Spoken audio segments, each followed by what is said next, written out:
You mentioned Concerned Women for America earlier. I want to touch on that because you've been said that you are pro-choice, although you are quoted to be pro-life. No, I've never ever said I was pro-choice.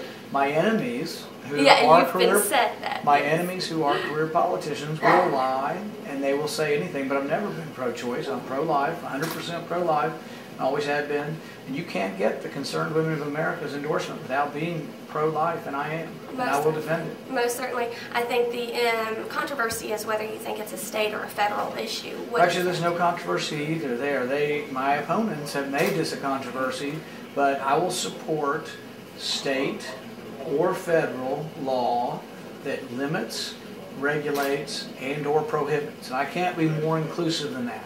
But you have some people, I think, who are ill-informed, who I think intellectually may not be able to grasp things, who say, oh, it means he's pro-choice, because I would limit things. For example, if I tell you that I will vote for parental consent, meaning that your daughter cannot have an abortion without parental consent, does that mean now I'm in favor of abortion because I'm voting for a limitation? There are people within the blogosphere that are going crazy out there saying, oh, if he votes for parental consent, that means he's for abortion. No, that means I'm in favor of at least that one step towards trying to limit abortion. It doesn't mean I'm in favor of abortion. It's the same way with the state control. Right now we have abortion in all 50 states. If Kentucky were to outlaw abortion next year and we're allowed to as a states' rights issue, I'd be all for that. That doesn't mean I'm in favor of the other 49 states having abortion. It just means I'm all for getting one that wouldn't. Would I prefer to have all 50 no abortion? Yes. But would I take having one that won't do it? Absolutely, as a step towards having all 50 not do it.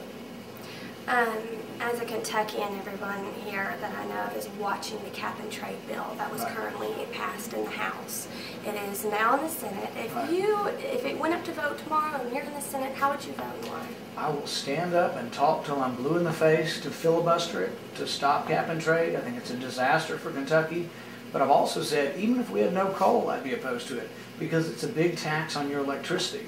And the thing is that 90% of our electricity in Kentucky comes from coal. And what I say is, we're in the middle of a recession. People are hurting. There's unemployment. Do you think people can afford to pay a several $100 tax? Some are even estimating as much as $1,000 tax per year on your electricity. It's a disaster for the country, and I'll do everything I can to oppose it. Another bill, of course, that's in the Senate is the health care bill. What are you doing to prepare yourself for going up against the vote? I think what's been really important is that as a physician, I bring a unique perspective to the healthcare debate, and it's actually allowed me, even as a candidate, to already assume somewhat of a national podium. I've been on the Glenn Beck program several times, radio and television, talking about this. I've been on with Neil Cavuto talking about this. I've been on with Judge Napolitano several times talking about this. So it allows Kentucky to actually have a bigger voice because me as a physician can articulate hopefully our position. My position is it's a mistake to give more power to the federal government on this issue. The Constitution doesn't allow for that. And that what we need in healthcare, if there are problems, what we need is more capitalism, not more government. Opponents of yours have said that you are not an ally to Israel. What do you say to this? And where does this come from? Once again, it's kind of funny that they sort of just make stuff up. I've met with AIPAC, which is a pro-Israeli PAC. It doesn't mean I'll always agree with them, but I'm open-minded. I have met with them and listened to their position. I understand that Israel is the only democracy in that part of the world. I understand the historical Judeo-Christian kinship we have with them.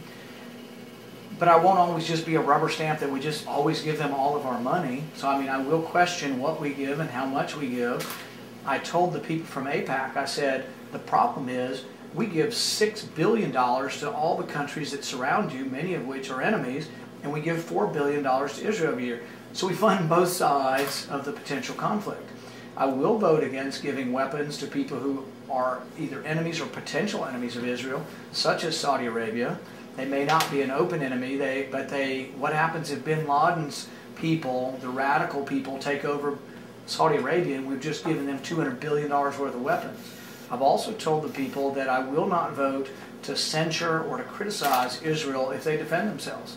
They're a sovereign nation and they should be allowed to defend themselves. So there are many things that we will see eye to eye on, but it won't be that I'll be a rubber stamp for it, maybe everything that Israel wants, but I think we are allies, and that when we can work in concert, it should always be our national security first. We are our country, America, and if there are things that we do jointly that are in both of our best interests, I will vote for that. You mentioned the $6 billion and the $4 billion, so are you for pulling all of those funds? What I would do is, I don't believe in foreign aid, okay? Foreign aid is basically giving money to prop up other countries. We don't have the money, we're out of money, so I won't vote for foreign aid. Most of the foreign aid bills lump everything together, and I won't vote for foreign aid because we're bankrupt as a country. We have a nearly $2 trillion deficit this year, and in order for us to give money to people, we have to borrow it from somebody or print it up. So if you want to give money to Israel, I'm all for people donating and giving money to Israel, but we don't have money for any of those subsidies. It's gone. We have to borrow money from China to then send it to other countries. It makes no sense whatsoever from a fiscal standpoint.